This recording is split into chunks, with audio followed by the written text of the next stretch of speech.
أعوذ بالله من الشيطان الرجيم بسم الله الرحمن الرحيم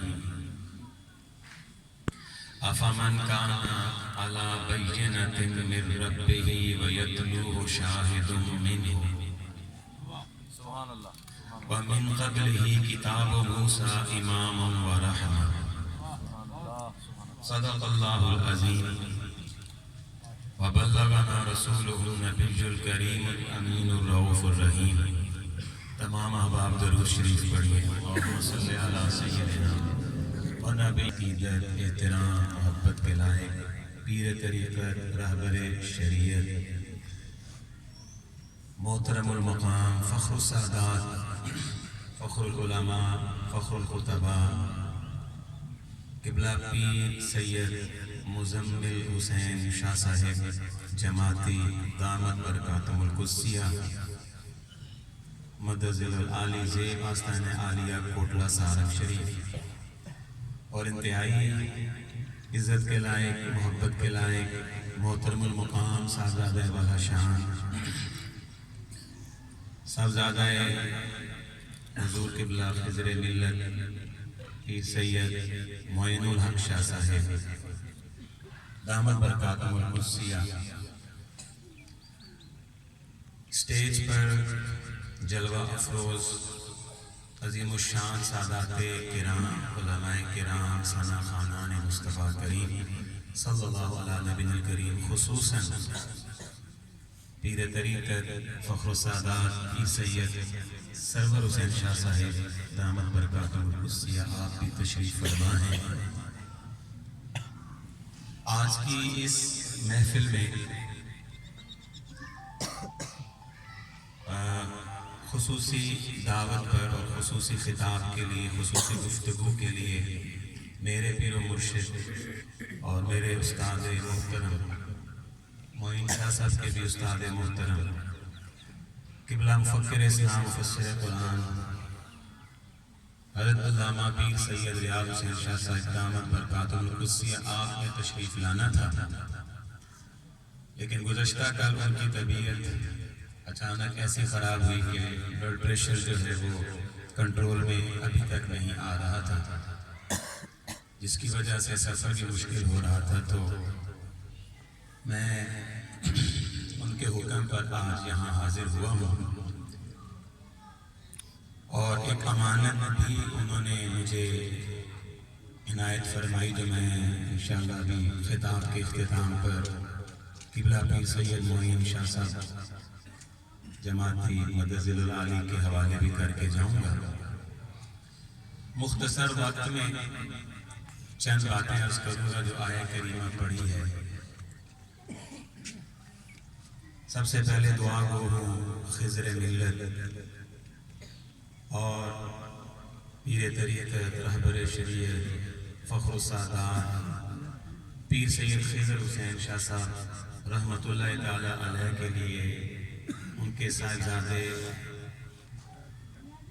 سید قمر حسین شاہ صاحب رحمت اللہ علیہ کے لیے، آپ کے جو بزرگ ہیں سید چراغ حسین شاہ صاحب چشتی رحمہم اللہ تعالی، یہاں جتنے کوٹہ سارنگ کے سادات جو دنیا سے جا چکے ہیں سب کے لیے دعا گو ہیں آج کی تقریب میں کہ اللہ ان تمام سادات نظام کے درجے بلند فرمائے.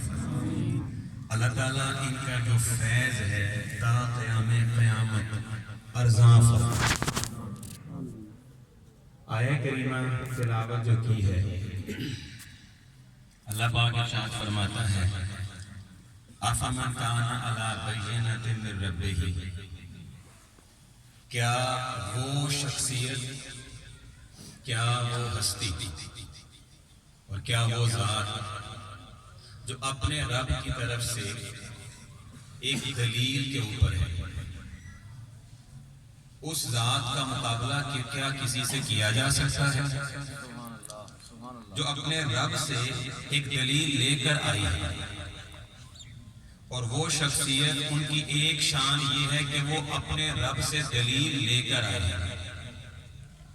دوسری شان ان کی یہ ہے کہ وَيَتْلُوهُ شَاهِدٌ مِّنْهُ، ان کی دعوت اور ان کی ذات کی سچائی کی گواہی انہی کے وجود کا ایک ٹکڑا دے رہا ہے. شاہد منہ. محمد عربی کی دو شانیں اللہ نے یہاں بیان فرمائی. پہلی شان یہ ہے کہ میرا رسول جو کہہ رہا ہے اس پہ دلیل میں خود خدا دے رہا ہوں. جس کے دعوے پر دلیل خدا دے رہا ہو اس کے دعوے میں شک کرنا یہ کفر بھی ہے, نفاق بھی ہے, یہ فسق بھی ہے, یہ ظلم بھی ہے, یہ عداوت بھی ہے, یہ فتنہ بھی ہے. اللہ فرماتا ہے باقی ہر کسی کی دلیل کمزور ہو سکتی ہے, میرے محمد کی دلیل کبھی کمزور نہیں ہو سکتی, اس لیے کہ بولتا وہ ہے, دلیل میں خدا نازل فرماتا تھا. بینات من ربی. ان کی شان یہ ہے کہ جو دعوت یہ بیان کر رہے ہیں اس دعوت کی سچائی کی دلیل میں نے دی ہے قرآن کے اندر, یہ دلیل ہے. اور دوسری شان یہ ہے کہ جسے مصطفیٰ کے دعوے میں, مصطفیٰ کے دعوی نبوت اور مصطفیٰ کی دلیل یعنی قرآن کی سچائی میں جسے شک ہو اس کا شک دور کرنے کے لیے میں نے مصطفیٰ کو ایک گواہ بھی دیا ہے کہ محبوبہ جہاں جہاں معاملہ ایسا بن جائے کہ کوئی کسی زمانے میں تیرے قرآن کی سچائی, تیری ذات کی سچائی کی گواہی مانگ لے تو محبوبہ وہ گواہ دے رہا ہوں جو باہر سے نہیں ہے, تیرے جسم کا حصہ ہے, تیرے وجود کا ٹکڑا ہے. میرے مولا کیا وہ ایک ہے؟ فرمایا وہ ایک نہیں ہے, قیامت تک وہ جو حصہ ہے وہ کبھی ختم نہیں ہوگا, قیامت قائم ہو جائے گی, وہ حصہ جاری رہے گا. وہ کیا ہے؟ فرمایا وہ علی ہے, وہ حسن ہے, وہ حسین ہے, وہ زین العابدین ہے, وہ جعفر صادق ہے, وہ باقر پاک ہے, وہ حسن عسکری ہے, وہ موسیٰ کاظم ہے, وہ علی نقی ہے, وہ علی تقی ہے, وہ علی رضا ہے. اور جب قیامت قائم ہوگی دجال والے اس کی سواری کی میگنیوں کو میٹھا سمجھ کر کے کھا رہے ہوں گے, وہ دجال کے نظام کو سپورٹ کر رہے ہوں گے. اس وقت مولا کون ہے جو تیرے محبوب کے نظام کی سچائی کا جھنڈا لے کے اٹھے گا؟ فرمایا شاہد منہ. اس وقت بھی میرے مصطفیٰ کے جسم کا ایک ٹکڑا اٹھے گا, نام اس کا مہدی ہوگا, ماں اس کی آمنہ ہوگی, باپ اس کا عبداللہ ہوگا. میرے دوستو شاہد منہ جو گواہ ہوگا وہ باہر سے نہیں آئے گا. مصطفیٰ کی دعوت کی سچائی کوئی باہر سے آگے ثابت نہیں کرے گا, گھر سے کرے گا, مصطفیٰ کے وجود سے ثابت کرے گا. اچھا ادھر خدا نے فرمایا کہ شاہد منہ, گواہ محبوبہ تیرے وجود میں سے ہوگا. میں یہاں عرض کروں گا مولا علی المرتضیٰ علیہ السلام, ایک بندہ ایک دفعہ صبر شاہ صاحب گفتگو میں ایک جگہ کر رہا تھا, تو گفتگو کے بعد اس نے مجھے کہا کہ آپ نے علیہ السلام لگایا, یہ علیہ السلام لگانا کیسا ہے؟ میں نے کہا جب آپ اتحیات پڑھتے ہیں, یاد ہے نا آپ کو؟ کہنے لگے جی پڑھتے ہیں, یاد ہے. میں نے کہا سنائیں. کہنے لگے جب سناتے ادھر پہنچا السلام علینا. میں نے کہا محترم آپ تو اپنے آپ کو بھی علیہ السلام کہہ رہے ہیں. آپ نے سوال کیا کہ علی المرتضیٰ کے ساتھ علیہ السلام, حسن المجتبیٰ کے ساتھ علیہ السلام, مولا حسین کے ساتھ علیہ السلام لگانا کیسا ہے؟ آپ ہر نمازی 5 وقت اپنے آپ کو کہتے ہو علیہ السلام, 1450 سال بعد والا مومن علیہ السلام ہو سکتا ہے. تو جو پہلا مومن ہے, تاریخ کا پہلا نمازی ہے, کیا وہ علیہ السلام نہیں ہو سکتا ہے؟ شاہ مردہ مسلم اول علی, جسے اللہ نے پہلا مسلمان قرار دیا ہے. اور آؤ میں آپ کو بتاتا ہوں, سنو. کوئی کہے گا کہ یہ کوئی کہے گا جوش خطابت میں جملہ کہہ دیا, نہیں. آؤ مستدرک کی حدیث ہے, مستدرک کی حدیث. راوی کون؟ معمولی راوی نہیں, حضرت سلمان فارسی راوی ہیں, جن کے بارے میں حضور نے فرمایا تھا تم سارے جنت کا شوق رکھتے ہو اور جنت خدا کے فضل سے 4 لوگوں کا شوق رکھتی ہے، یہ میرے پاس آ جائے۔ ان میں ایک علی بھی ہے، ایک سلمان فارسی بھی ہے، وہ سلمان فارسی راوی ہیں۔ وہ کہتے ہیں کہ مولا علی المرتضیٰ کرم اللہ وجہ الکریم کے بارے میں ایک دفعہ حضور علیہ السلام نے ارشاد فرمایا تھا کہ لوگوں یاد رکھو کہ جب کوئی بھی میری دعوت کی سچائی کو قبول نہیں کر رہا تھا تو سب سے پہلا مسلمان بھی اللہ نے اپنے فضل سے علی کو بنایا، اور پھر حضور نے فرمایا کہ افضلکم واردن علی الحوض علی، تم میں سے سب سے پہلے جو حوض کوثر پہ مجھ سے میرا ملاقات کرے گا اللہ کے فضل سے وہ بھی علی المرتضیٰ ہی ہے۔ تو جو اتنا بڑا مومن ہے اس کے ساتھ علیہ السلام لگانے پہ سوال ہے، آپ اپنے ساتھ علیہ السلام لگا لیں تو کوئی فرق نہیں پڑتا۔ بلکہ میں ایک اور بات کرنے لگوں، مولا علی وہ مومن ہیں جن کے بارے میں حضور نے فرمایا تھا کہ ترازو کے 2 پلڑے ہوئے، ایک پلڑے میں ثقلین کی عبادت اور ایمان رکھو، اور دوسرے پلڑے میں میرے علی کا جو تلوار مارنا ہے نا ایک دفعہ، ضربت علی ایک دفعہ کی مار، وہ رکھ لو تو اللہ کے فضل سے ثقلین کے ایمان اور عبادت پہ میرے علی کا ایک تلوار اٹھانا بھاری ہو جائے گا۔ تو ایسی شخصیت کے ساتھ ایک دفعہ نہیں ان گنت مرتبہ علیہ السلام لگانا چاہیے۔ مولا علی المرتضیٰ علیہ السلام، اور میں آیت کے حوالے سے بات کر رہا ہوں کہ شاہ صاحب قبلہ مزمل شاہ صاحب کی توجہ لینا چاہوں گا۔ بزرگ ہمارے مفکر اسلام قبلہ شاہ صاحب کے بہت محبوب دوست بھی ہیں، ویسے تو میں ان کے سامنے گفتگو کرنا گستاخی ہی سمجھ رہا ہوں، فخر و خطبہ بھی ہیں، فخر و سادات بھی ہیں، لیکن قبلہ شاہ صاحب آپ کی نگاہ لینے کے لیے بات کرنے لگا ہوں کہ دیکھیں کوئی کہہ سکتا تھا کہ جی یہاں من ہو جو شاہد کہا گیا گواہ، تو حضور کی دعوت کی سچائی کی جو گواہی ہے وہ تو آج تک لوگ دیتے آ رہے ہیں، لیکن رب نے فرمایا کہ جو پہلی گواہی ہوتی ہے وہ سب سے معتبر ہوتی ہے۔ پہلی گواہی دینا مشکل ہوتا ہے، پہلی گواہی دینا یہ آسان کام نہیں ہوتا۔ مولا علی المرتضیٰ فرماتے ہیں، حضرت ابو سعید خدری کی روایت یہ بھی المستدرک میں موجود ہے کہ حضور علیہ السلام نے ایک لشکر روانہ فرمایا، اس لشکر نے فتح حاصل کی، اور لشکر کا امیر حضور علیہ السلام نے مولا علی المرتضیٰ علیہ السلام کو مقرر فرمایا تھا۔ اس لشکر نے جب فتح حاصل کی تو کچھ مال غنیمت ملا، اس مال غنیمت میں ایک کنیز بھی آئی، جسے مولا علی المرتضیٰ نے مال غنیمت کی تقسیم کے اندر آپ نے کسی کو نہ دیا، آپ کا ارادہ یہ تھا کہ حضور کی خدمت میں پیش کروں گا، یہ کنیز حضور کی کنیز بنے گی۔ اچھا حضور علیہ السلام جس وقت مولا علی المرتضیٰ نے اس کنیز کو تقسیم کسی کے حصے میں نہ دیا تو 4 لوگ ایسے تھے جنہیں اعتراض ہوا اس بات پر، بولے تو نہیں لیکن دل میں اب خیال آ رہے ہیں، اب وہ انہوں نے نا فتح آپس میں انہوں نے نا ایک بات طے کر لی کہ جیسے ہی مدینہ پہنچیں گے مصطفیٰ کریم سے شکایت کریں گے کہ علی نے ناانصافی کی ہے، یہ کنیز کی مال غنیمت میں تقسیم ہونی چاہیے تھی، انہوں نے نہیں کی ہے، انہوں نے اپنے لیے رکھ لی۔ جب پہنچے تو حضرت ابو سعید خدری کہتے ہیں کہ صحابہ کا معمول تھا کہ جب بھی باہر سے آتے تو گھروں میں بعد میں جاتے تھے، پہلے حاضری مصطفیٰ کی بارگاہ میں دیتے تھے۔ پہنچے وہاں پہ سب نے سلام کیا، حضور علیہ السلام کی زیارت کی، تو یہ جو 4 تھے ان میں سے ایک نے شروع کیا شکوہ، یا رسول اللہ اما ترى علی انہ صنع کذا و کذا، آپ نے دیکھا نہیں کہ علی نے یہ کیا ہے؟ تو حضور علیہ السلام نے اس بندے سے منہ دوسری طرف پھیر لیا، پھر دوسرے نے شکایت کی، حضور نے اس سے منہ ادھر موڑ لیا، پھر تیسرے نے شکایت کی، حضور نے ادھر منہ موڑ لیا۔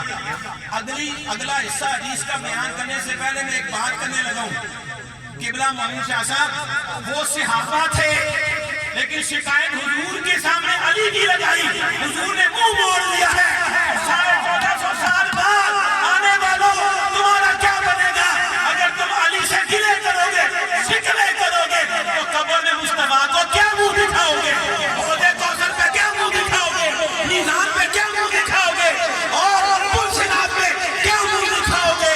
اگر ان سے منہ موڑ لیا تھا تو تمہیں سوچنا چاہیے قیمت تمہاری نہیں ہے، قیمت مصطفیٰ کی محبت کی ہے۔ نعرہ تکبیر، نعرہ رسالہ، نعرہ حیدری، نعرہ حیدری، آج کا نعرہ حیدری، نعرہ حیدری۔ نے کہا وہ صحابہ تھے، تقریروں میں بھی شکایتیں کرتے ہیں علی کی، ممبروں میں شکایتیں کرتے ہیں علی کی، اور جو کوئی علی کی شان بیان کر جائے تو ان کے چہرے کے بال ہی ختم نہ ہو، ان کے پیٹ کے بال ہی ختم نہ ہو، ان کا کیا بنے گا؟ سوڑیو، جس نبی کو تم لبیک کہہ رہے ہو نا، وہ لبیک اس کی قبول کرے گا جو علی کو لبیک بولے گا، جو حیدر کو لبیک بولے گا، جو حسین کو لبیک بولے گا، جو حسن کو لبیک بولے گا۔ جن کی ادھر لبیک نہیں ہے ان کی ادھر بھی لبیک قبول نہیں ہوگی۔ شاہد منہ، شاہد منہ۔ میرے دوستو،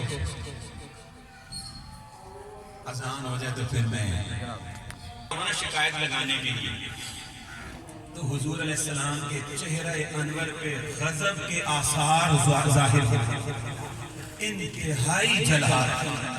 صحابہ کہتے ہیں کہ حضور علیہ السلام جب بہت زیادہ جلال میں ہوتے تو جو آنکھیں تھی نا، مبارک آنکھیں، ان میں سرخ ڈورے واضح نظر آیا کرتے تھے، اور رخسار اس طرح لال ہو جاتے جیسے ابھی ابھی کسی نے انار نچوڑ دیا ہو، اتنا جلال کوئی نظر نہیں ملا سکتا تھا۔ جلال میں جب حضور ہوتے تو حضور نے جلال میں آ کے پتہ ہے چاروں کو جواب دینے کے لیے سب کو مخاطب کر کے ارشاد فرمایا، ما تریدون من علی، اور تم سارے علی سے چاہتے کیا ہو؟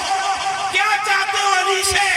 تمہیں پتہ نہیں ہے علی جو منی و انا منہ، علی مجھ سے ہے اور میں اس سے ہوں، علی مجھ سے ہے میں اس سے ہوں۔ ادھر خدا نے فرمایا شاہد منہ، گواہ تیرے اندر سے ہوگا۔ حضور نے فرمایا ہاں یہ وہی ہے جس کو اللہ نے میرا حصہ کہا، علی منی و انا منہ۔ اچھا ویسے ایک بات سنو، ایک بات عرض کرنے لگا، یہ بھی بہت بڑا درجہ ہے کہ حضور فرماتے علی منی، اس سے بڑا درجہ یہ ہے کہ حضور فرماتے انا منہ، میں علی سے ہوں، میں علی سے ہوں، علی مجھ سے ہے میں علی سے ہوں۔ اچھا میں یہاں آگے بڑھوں گا اور میں عرض کروں گا کہ مدارج نبوت کی یہ حدیث بھی ہمیں بھولنے نہیں چاہیے، شاہد منہ، گواہ باہر سے نہیں ہے، گواہ حضور کے جسم کا ٹکڑا ہے علی۔ تو مدارج نبوت کی حدیث پڑھنی چاہیے ہمیں۔ حضور علیہ السلام نے ہمیں کہا یا علی، اے علی، انت اخی فی الدنیا والآخرہ، تو دنیا آخرت میں میرا بھائی بھی ہے، وَلَحْمُ کا لحمی، جسم کا جسمی، اور ایک روایت میں یہ بھی ہے دم کا دمی، تیرا خون میرا خون ہے، تیرا گوشت میرا گوشت ہے، تیرا جسم میرا جسم ہے۔ اس کا معنی کیا ہے؟ معنی یہ ہے کہ اللہ نے جو مزاج مصطفیٰ کریم کو دیا تھا، اللہ نے وہی مزاج علی کو دیا تھا۔ حضور علیہ السلام کی نگاہ کا صدقہ تھا۔ میں ایک حدیث سنا کہ میں یہ جملہ بولوں گا کہ حضور علیہ السلام کے نا ایک سفر کے اندر تشریف لے کے جا رہے تھے تو حضرت ابو سعید خدری ہی راوی ہیں، وہ کہتے ہیں مستدرک کی حدیث ہے، کہتے ہیں کہ حضور علیہ السلام کا نالین مبارک میں سے ایک نالے پاک اس کے تسمے ٹوٹ گئے تو مولا علی المرتضیٰ علیہ السلام آگے بڑھے اور اپنے ہاتھوں سے اتروا لیا، اتروا کے اس کو سینہ شروع کر دیا، سر نیچے کر کے حضور نے 2 قدم اٹھائے آگے بڑھے۔ حضور علیہ السلام نے سارے لوگ ساتھ کے ان کو مخاطب کر کے فرمایا تمہارے اندر وہ بندہ موجود ہے کہ جس طرح آج میں قرآن کے نزول کے معاملے میں جہاد کر رہا ہوں، جیسے میں قرآن کے نازل ہونے کے معاملے میں لڑ رہا ہوں، جہاد کر رہا ہوں، تمہارے اندر وہ بندہ موجود ہے کہ میرے بعد جب قرآن کے نظام کی غلط تشریح کی جائے گی، غلط تعبیر کی جائے گی، غلط معنی اور آیتوں کو غلط جگہ پہ لگایا جائے گا، جب قرآن کی تعبیر میں جب لوگ غلطیاں کریں گے، جیسے میں نزول قرآن پہ جہاد کر رہا ہوں، تمہارے اندر وہ موجود ہے جو تعویل قرآن پر جہاد کرے گا۔ ابو سعید خدری کہتے ہیں جتنے لوگ تھے وہ سارے پنجوں کے بل اوپر ہو گئے کہ شاید وہ بندہ میں ہوں۔ ہر بندہ سوچنے لگ گیا یہ اعزاز مجھے مل جائے۔ وَفِيهِمْ ابو بکر و عمر، ان میں ابو بکر بھی تھے، عمر بھی تھے۔ ابو بکر صدیق کہنے لگے یا رسول اللہ آنا، کیا وہ بندہ میں ہوں؟ فرمایا لا نہیں۔ حضرت عمر فاروق نے کہا آنا، یا رسول اللہ کیا وہ میں ہوں؟ فرمایا لا نہیں۔ حضور علیہ السلام نے پتا کیا فرمایا؟ ولیکن، لیکن وہ بندہ پتہ ہے کون ہے جس نے دیکھنا ہے؟ وہ دیکھو جو میرے نالے پاک کے تسمے سی رہا ہے، اللہ یہ درجہ اس کو عطا فرمائے گا۔ میں آپ سے پوچھتا ہوں شاہد من ہو، قرآن کی ہر آیت پر گواہی قائم ہوئی کہ نہ ہوئی؟ سچائی۔ اچھا اب ذرا وہ جملہ جو بولنے کے لیے یہ حدیث رہی سنو، قبلہ سرور شاہ صاحب سارے سادات کی نظر لینے کے لیے جملہ بولنے لگا ہوں، ایک بات کرنے لگا ہوں۔ یار ناراض ہونے کی ضرورت نہیں، یہ تاریخ کی حقیقت ہے۔ جب دولت کی چمک نے بڑے بڑوں کی نظر کو خیرہ کیا، حکومت اور اقتدار کی لڑائی نے جب بڑے بڑوں کے قبلے بدل دیے، تو پتہ ہے وہ کون تھا جس نے نظام اسلام اور قرآن کی خاطر جو کہ ستو زمزم میں بھگو کے پیے اور کہا کہ میں جو کھا لوں گا لیکن مصطفیٰ کے نظام کا جھنڈا نیچے نہیں ہونے دوں گا؟ وہ کون تھا جس نے خود بھی شہادت کا درجہ حاصل کیا اور اولاد کو بھی شہید کروایا؟ وہ کوئی اور نہیں تھا، وہ علی تھا۔ شاہد من ہو۔ اور دیکھو میرے استاد مفکر اسلام شاہ صاحب فرماتے ہیں کہ اللہ تعالیٰ نے یہ کیوں فرمایا کہ گواہ یا رسول اللہ آپ کے جسم کا ٹکڑا ہوگا؟ اس لیے فرمایا تھا کہ حضور نے خود فرما دیا تھا کہ قیامت جب قائم ہوئے گی ہر نسل ختم ہو جائے گا، ہر حسب ختم ہو جائے گا، ہر شجرہ خاندان ختم ہو جائے گا، الا سببی و نسبی و حسبی، لیکن قیامت میرے نسب کو ختم نہیں کرے گی، میرے حسب کو ختم نہیں کرے گی۔ صحابہ حضور کے گواہ ضرور ہیں، لیکن پہلی صدی ہجری ختم ہوئی، صحابہ تو چلے گئے دنیا سے، آخری صحابی 110 ہجری میں چلے گئے، لیکن خدا کے قرآن کی گواہی تو ہر دور میں دینی تھی نا۔ تو رب نے فرمایا محبوبہ تیرے جسم کے ٹکڑے گواہی دیں گے جہاں ضرورت پڑے گی۔ جب کبھی مرزا غلام قادیانی سر اٹھائے گا تو میر علی شاہ گولڑی گواہی دے گا، اور جس وقت یہاں ہندو فتنہ اٹھائیں گے تو علی حجویری گواہی دے گا، اور ہلاکو جب فتنہ اٹھائے گا تو عبد القادر جیلانی گواہی دے گا۔ ادھر اس وقت راجے مہاراجے فتنے اٹھائیں گے تو عبداللہ شاہ غازی گواہی دے گا، اور جس وقت جہاں پہ کوئی فتنہ کھڑا کرے گا ادھر اللہ کے فضل سے حسن و حسین کا کوئی نہ کوئی بیٹا ہی کھڑا ہو جائے گا اور وہ گواہی دے گا۔ مجھے کہنے دیجئے کہ اس خون کی اللہ نے عزت حضور کی نسبت کی وجہ سے بنائی ہے، اس میں کوئی شک نہیں، لیکن اسی نسبت کا نور اس خون کے اندر یہ ہے، سچا سید قرآن کی خاطر، اسلام کی خاطر اور اپنے بابا علی کی خاطر وہ کٹ سکتا ہے لیکن بک نہیں سکتا ہے، وہ دب نہیں سکتا ہے۔ یہی تو وہ لڑائی تھی جس میں کہا گیا تھا حسین کو سودا کرنا ہے، انہوں نے کہا جنہوں نے سودا حضور کے ہاتھ میں کر لیا ہو تم ان کا سودا کیا کرو گے؟ تمہارا تم منہ لگانے والی اوقات ہی نہیں رکھتے ہو۔ شاہد من ہو، یہ گواہ مصطفیٰ کے وجود کا ٹکڑا ہے۔ آخر میں ایک بات یہ بھی عرض کروں گا کہ رسول کریم صلی اللہ علیہ وسلم نے ایک دفعہ ارشاد فرمایا تھا کہ علی قرآن کے ساتھ ہے اور قرآن علی کے ساتھ ہے۔ اور یہ دونوں اکٹھے ہو کے حوض کوثر پہ میرے ساتھ ملاقات کریں گے۔ اس حدیث سے بھی اس آیت کا معنی ثابت ہوتا ہے، لیکن ایک جملہ اور بھی عرض کر دوں کہ جو قرآن والے ہوتے ہیں وہ علی کے مخالف نہیں ہوتے، اور جو علی والے ہیں وہ قرآن کے دشمن نہیں ہوتے۔ علامہ اقبال رحمۃ اللہ علیہ کا وہ جملہ میں اکثر جگہ بیان کرتا ہوں، وہ کہتے ہیں کہ میں نے بچپن سے دو کام ہمیشہ کیے، ایک قرآن مجید ترجمے سے پڑھنے والا کام، دوسرا درود شریف۔ تو علامہ اقبال کہتے ہیں کہ قرآن جس نے اچھے طریقے سے سمجھ کے پڑھا ہو نا، وہ کبھی علی کے دروازے سے دور ہوتا ہی نہیں، وہ در علی کا نوکر ہوتا ہے۔ اور جو قرآن کے قریب نہیں ہے، یہی وجہ ہے جو قرآن کے دشمن ہیں وہ علی سے محبت نہیں کرتے۔ یہودی قرآن کے دشمن ہیں تو وہ علی سے کیا محبت کریں گے؟ عیسائی قرآن کے دشمن ہیں، وہ علی سے کیا محبت کریں گے؟ منافق قرآن کے دشمن ہیں، وہ علی سے کیا محبت کریں گے؟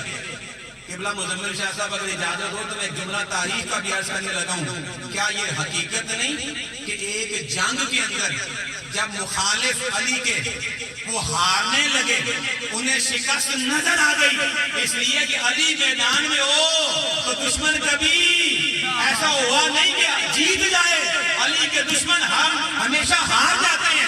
جب دشمنوں نے دیکھا شکست نظر آ رہی ہے تو ایک نے کہا قرآن کو نیزوں پہ اٹھا لو تو شکست سے بچ جاؤ گے۔ جب قرآن نیزوں پر اٹھایا گیا تو یہ علی تھے جنہوں نے کہا تھا او کملے ہو او سادے ہو، تمہیں پتہ نہیں ہے جس قرآن کو انہوں نے اپنی جانیں بچانے کے لیے نیزے پہ اٹھایا ہے وہ ان کے دل میں نہیں ہے، یہ نیزوں پہ ہے، دل میں نہیں ہے۔ اسی قرآن کی خاطر تو میں ان سے لڑ رہا ہوں، اسی کی خاطر تو میری لڑائی ہے۔ عزت احترام اپنی جگہ، لیکن جو لڑائی کی وجہ تھی وہ تو قرآن ہی تھا، وہ تو نظام ہی تھا، اسلام۔ میرے استاد ہمیشہ فرماتے ہوتے ہیں کہ پتر اساں سیدہ دا نا، یہ مقولہ مشہور ہے، ساڑھا پیو بھی اسلام، دادا بھی اسلام، پردادا بھی اسلام، ساڑھا پتر بھی اسلام، ساڑھا پڑپوتا بھی اسلام، پوتا بھی اسلام۔ معنی کیا ہے؟ وہ کہتے ہیں ہم شہید بھی ہو رہے ہوں، ہمارے گھروں میں صفِ ماتم بھی بچھی ہو، عرس کی بھی محفل ہو، ہمارے گھروں میں چیل ہو، سویم ہو، ہم ایک دوسرے کی باتیں نہیں کر رہے ہوتے، اللہ کی وجہ سے کربلا سے لے کر ہماری تاریخ دیکھ لو، ہم نے راتوں کو بھی قرآن پڑھا ہے، دنوں میں بھی قرآن پڑھا ہے۔ اس لیے کہ علی اور قرآن کو حضور نے اکٹھا کیا۔ اللہ بھی فرمایا کہ شاہد منہ، محبوبہ آپ کی گواہی آپ کا جسم کا ٹکڑا دے گا، وجود کا حصہ دے گا۔ ایک بندہ ایک دفعہ کہنے لگا تھی جو لہموں کا لہمی ہے، دموں کا دمی، اس کا حوالہ کوئی نہیں ہے، حدیث ضعیف ہے۔ میں نے کہا وہ پنجابی میں مشہور ہے، پتر جمے نہ جمے، ابا جمے نہ جمے، پتر تھمے نہ تھمے۔ اور میں کہا تمہیں پتہ ہے یہ جو حدیث ہے یہ نقل کس نے کی ہے؟ یہ چراغ گولڑا پیر میر علی شاہ صاحب نے اپنے کلام میں اس کو منظوم کیا ہے۔ ان سے بڑا عالم تو نہیں ہے، 2 سال مدرسے میں کیا لگایا؟ تجھے حدیثیں ضعیف نظر آنے لگ گئی۔ اصل میں حدیث ضعیف نظر تجھے اس لیے آ رہی ہے، تیرا اندر ضعیف ہے، تیرا باطن کمزور ہے، تیرا روحانی رشتہ کمزور ہے، علی کے ساتھ تیرا تعلق کمزور ہے، اور اس کی وجہ یہ ہے کہ تیرا استاد کمزور ہے۔ اس لیے کہ استاد اگر علی کا کوئی بیٹا ہو تو یہ ہو ہی نہیں سکتا کہ بندے کو اللہ روحانیت کا درجہ عطا نہ فرمائے، ایمان کی روشنی عطا نہ فرمائے۔ اللہ مجھے اور آپ کو عمل کی توفیق عطا فرمائے۔ آخر میں قبلہ شاہ صاحب کے لیے بھی دعا کریں، اللہ میرے استاد قبلہ شاہ صاحب کو صحت عطا فرمائے، اور قبلہ فخر و سعادت سے مزمل حسین شاہ صاحب دامت برکاتہم القدسیہ، آپ سے میں دست بستہ معافی بھی چاہوں گا اگر کوئی بات ایسی لکھی ہوئی زبان سے، یا اگر میں نے کوئی وقت زیادہ لے لیا تو میں آپ سے بالکل میں معذرت خواہ ہوں۔ قبلہ معین شاہ صاحب کی طرف سے ایک امانت جو میں پیش کرنا چاہوں گا، اس میں آپ کے نام ایک خط بھی ہے اور کچھ قبلہ شاہ صاحب کا لنگر ہے جو شاہ صاحب کی خواہش تھی کہ میرے بھائی قبلہ خضر حسین شاہ صاحب رحمت اللہ تعالیٰ علیہ کے عرس کے لنگر میں آپ میری طرف سے شامل فرما دیں، اور شاہ صاحب قبلہ کے لیے دعا بھی فرما دیں۔ اللہ تمام سعادات کے درجے بھی بلند فرمائے اور ایسی عظیم ہستیوں کے سائے اللہ تعالیٰ قائم رکھے۔ اللہ تعالیٰ میرا اور آپ کا حامی اور ناصر و آمین بجاہ سید المرسلین وآخر دعوانا